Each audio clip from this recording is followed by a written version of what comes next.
This is an activation of the Amber Alert system. This is the Arizona Department of Public Safety. We have received important information regarding a child abducted in Yakima, Washington. The Yakima police are looking for Angeles Revuelita Buenrostro. The child who was last seen at 11:20 this morning in front of her house in northeast Yakima and is believed to be in danger. Angeles, Hispanic female, has brown hair, brown eyes, height 5 feet 5 inches and last seen wearing a blue hooded sweatshirt and torn jeans.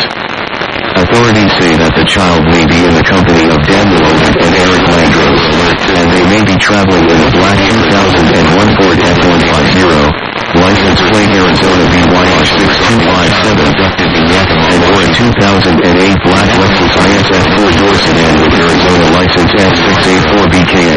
The child's vehicles were last seen heading towards Arizona from Washington State northeast Yakima. If you have any information on the whereabouts of the child, please contact 911 immediately.